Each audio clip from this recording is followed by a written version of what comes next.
Uy! Ay, gago! Ay, gagi, ang galing! Balot! Ay! Gagi, ang galing naman dun ah! Ano? Ang galing! Bakit? May robot dun ah! Robot? Oo, ang galing! Gago, may ganun ba? Oo, tika mo! Robot? Oo, tara! Laruan? Hindi laruan! Robot talaga? Oo, robot! Tika mo! Gago! Boss, may robot daw dito, boss?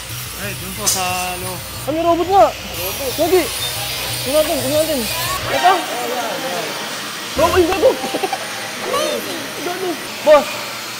Ano gumagalaw yan? Controller. Control lang ang papagalaw sa kanya. Ah, ina-control? May ganyan na pala sa Pilipinas, no? Meron na. Ah, ginagawa tong bracket. Gamit to. Kumbaga siya Kasama siya sa proseso. Kasama siya sa proseso. Galing. Anong ginagawa niya sa DC mono bracket natin? Siya ang nagpo-full weld. Tak lang siya. Kumbaga pag tapos ng mga ibang welder, tak lang nila yan ng tak. Tapos okay. si robot na magpo-full weld sa kanya. Kumbaga yung mga ginagawang, ayan, yung ganyan, ayan. Si robot na magpo-full weld niyan. Kahit anong bracket to, boss, ginagawa niya? Kahit anong bracket. Ito pang NMAX to, di ba? Ito, NMAX. NMAX B2. Tapos ito, PCX. PCX. ADB 160. ADB 160. Galing ah. Pwede mo ba akong sampulan, boss, kung paano siya kumandar? Mag-full weld. Sige. Oo. Galing, guys. May robot nga. Uy. Yes. Guys, tignan natin itong robot na to kung anong ano niya dito sa DC mono bracket natin. Ayun o. Okay na, boss. Okay na, boss. Pataray nga ako, boss. Ayun na siya, par. Ay! Gago! Wow! Pala yun! Nagulat ako! Ayun pala yun!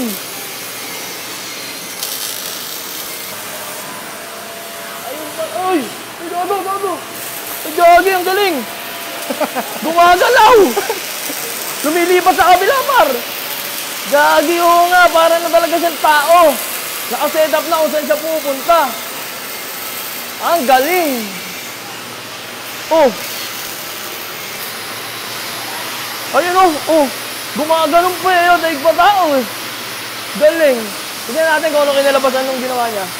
Ito guys, ito yung ginawa nyo. Ngayon, hindi ko na nahawakan. Nadala na ako nung nakaraan doon. Ang init pala. Mainit yan, mainit. Ayun oh. Hindi pa kasi tapos reprogram kaya ganyan lang muna. Ito muna. Ito siya. Ayun po. Ayun yung ginawa niya guys oh. Ang galing. Parang kumbaga yung robot na to, may sarili siyang program. Kahit walang tao, pwede no? Pwede. Kasi si robot, bulag. Kumbaga ako magkocontrol kay robot. Kung saan siya pupunta, kung saan siya mag-welding, gano'n. Galing no? Gumagano'n, nagulat ako.